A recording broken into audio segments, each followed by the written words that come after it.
what's the deal with sowing seeds in milk jugs? Is it effective and can I still do it?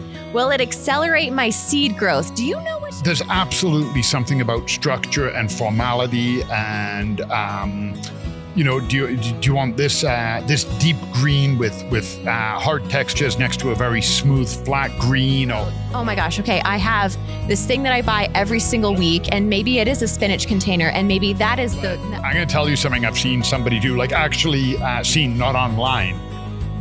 The Helpful Gardeners, the podcast that digs into the buzziest plant trends and news you need to know, regardless of your growing zone. Colin is a skilled horticulturist with decades of growing experience across Canada. Brandi is the greenest of green thumbs with a love of asking questions. Welcome to our Garden Nook. Okay, well, before we get going on this week's question of the week, I want to do a little check-in on our Springo. So for anybody who doesn't know what this is, Colin, I'm going to link the episode down below, but essentially it's bingo, but for spring. And while this is more so kind of Alberta-based for us, there's no reason why you can't have a specific regional Springo for where you live. So hopefully this inspires that. But take a look at this Springo, and what have you actually seen this year? Okay, so where I'm at on my Springo, where I would check off robin, I got a robin. Prairie crocus, plant only, not flower. I don't know if we're counting that, but ladybird, definitely. Still no gopher, no thunderstorm, no apple blossom, no. Trip to golden acre. Dandelion, same thing, foliage, no flower. Really? Yeah, but green foliage. Okay, I've got them showing up. I heard a lawnmower. I'm going to say that counts. Over Zoom from Italy. No, that doesn't count. Oh, I see. So it counts if I hear it, but where I heard it. Cool, I guess. Planted seeds. Oh, yes, you did. Which seeds did you plant? So I started the ones that need to be pre-started for our depression garden. I'll link that one too. Yeah, which if you haven't seen the episode, it's not a garden like for depression. We're not we very much support not being depressed. This was a garden built to feed people during the Great Depression. Yeah, that's probably important to say. Depression garden, people are like, I don't think I want to watch that. So I'm planting dead seeds. Yeah. I'm planting feelings. Yeah. No, there is purpose. No lilac blooms yet. No baby goose. Lots of geese though in Calgary lately. Oh, and they're frisky. They're frisky. They've got the spring in their step. No flower. No community cleanup yet. Patio drinks. I did see. Did you? Downtown. Oh my God. Sometime last week when the weather got really nice, when we'd had all those false starts and everything, and we got that run where it was like 3 days of like 14 degrees and sunny and whatnot. Patio drink. Nice. Pothole, definitely. Lots of potholes in Calgary. No, I still haven't snapped a garden. No, I did. I snapped a garden photo. You did? Yeah. My poppy is coming up. My poppy is like green. What? No way already? I got a photo of it. Saw a honeybee, no picture. And my bulbs still aren't coming up. I'm waiting for ours too. Yeah, I'm chagrined. So every week there's like another one being checked off. How exciting is that? So I hope that your Springo is going well if you decided to join in with us. Unless you're what? In Vancouver, because they've already won. Oh, yeah, that's right. Cherry blossom season, which we talked about last episode on the podcast. Well, this week we have a great question in from Carrie, who actually, first of all, we need to address the elephant in the room. Tell me about your shirt. I'm like, oh my God, is there something in the booth? There's an elephant back there. No, so if you're not watching the podcast, today Colin has this beautiful floral shirt on. I saw, I was shopping, I didn't need a shirt, but I saw this shirt and I was like, I really like it. And I was like, is it the color? I was like, the cut, the style, and I tried it on, it fit, and I was like, oh, I really like this shirt. And then I realized that it was, again, another floral motif. You know, I love that though. I actually just recently got into color psychology for what you should wear for your complexion, your hair color, your eye color, all of that. I am a soft summer is what my color palette is. And you can actually get these little swatches that you go to stores with, and you sort of hold it over top of the clothes, and you can get like what color you should be wearing. I wear every color. I wear pink, yellow, orange. But But what I love though is that they don't ever talk about patterns, like what patterns are good for like, your entire personality. And I'm like, I think floral looks really good on you. well, thank you. And I think pattern is more important than color. I think we limit ourselves too much. Like there's too many times Jenny, red hair, and she's like, I can't wear that. I have red hair. Like, oh, I'm sorry, I didn't realize that was a law. Wear whatever the hell you want. Like, I mean, yeah, and I would say almost the same goes for your garden too, right? I think it's funny how when you're watching garden influencers and stuff, there's always that address of color and also texture and pattern. Because I mean, but it's also you have those influencers who are like, just put in whatever you want and it looks good in either way. there's absolutely something about structure and formality and do you want this this deep green with hard textures next to a very smooth flat green? But there's also something to be said about just letting rip. Yeah. Okay, so this question this week is from Carrie. Hi, Carrie. What's the deal with sowing seeds in milk jugs? Is it effective, and can I still do it? Will it accelerate my seed growth? Do you know what she's talking about? I think it's the big 4-liter gallon milk jugs. And you turn them essentially into a little greenhouse. Oh, I understand. So you cut it open and then you close it off? You cut, and I mean, there's probably a number of ways to do it, but essentially you I don't know, 3-4 inches at the bottom, whatever. Cut 3 sides so you have a flap, peel it back, you put soil in, you put your seeds in, you close the flap. Really? So would you say that's effective? It is effective. The part that I think people maybe might not think all the way through is then when it's time to get your seeds out. Oh, how do you do it? It's tough because when we do seeding trays or individual pots, they're designed for that. A milk jug, you've got 6 inches by 6 inches filled with seedlings that if you go to push, the soil can start breaking apart.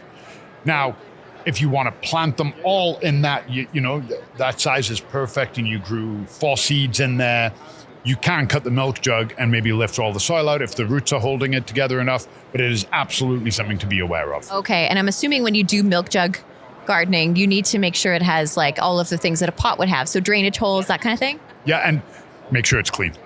Make sure it is spotlessly clean. You don't want to be getting any fungus or bad smells, but I've seen somebody else do. So another one that works, I think, better than the milk jug, but you do you, man. The clamshells that you get the spinach or the arugula or whatever, everything in, it seems like nowadays. They have drainage. You can seal the top ones so you can actually make it airtight. So it's got a humidity dome and they're literally built for seeds.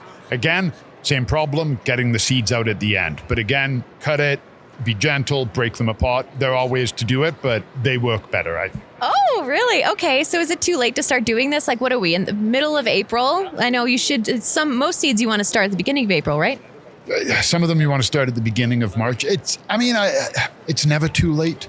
It is, I get it. You don't want to be starting a tomato seed in September unless you're prepared to grow indoors. But life happens. If you're a bit busy, throw one in. What do you got to lose? That's a very valid point. And I always wondered, if it has that sort of greenhouse effect, would that accelerate? So say you have, like a pepper that you're starting in the milk jug, would the added humidity, warmth, that kind of thing help to accelerate it? Yeah, absolutely. 100%. That's why they work so well.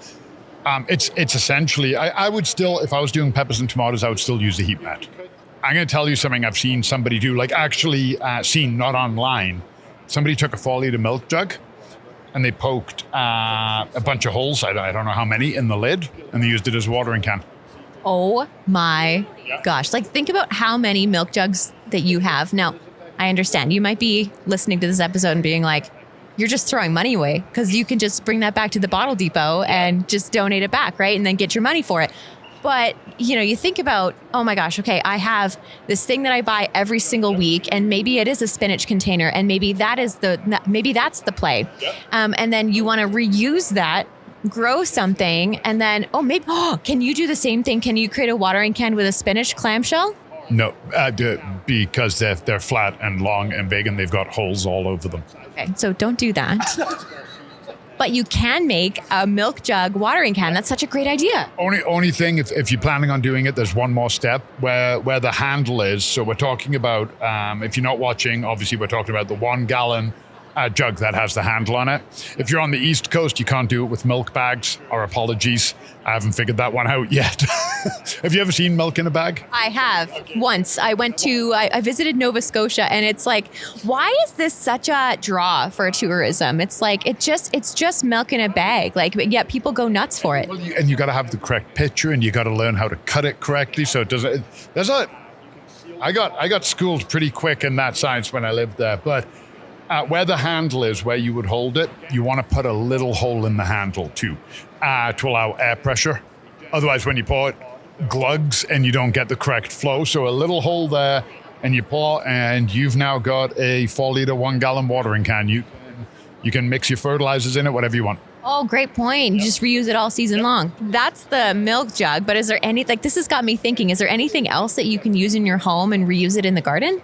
Oh my God. I mean, we've talked about structural things. So if you have an old bicycle, it makes a great trellis.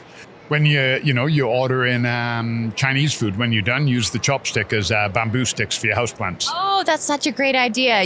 I saw on my feed the other day, somebody was reusing egg cartons for, like, if you go to like Costco and you get that big 24 pack of eggs, and then you can use the egg cartons and then plant your bulbs in them. I saw that as well. I did see where they basically dug out a trench and they put, I don't know, 5 or 6 in a row or something. Yeah, I thought that was so brilliant. The only thing I thought about that, though, was it doesn't really get access. Well, I guess it gets access to soil around it, but I feel like cardboard would take a bit to break down, wouldn't it?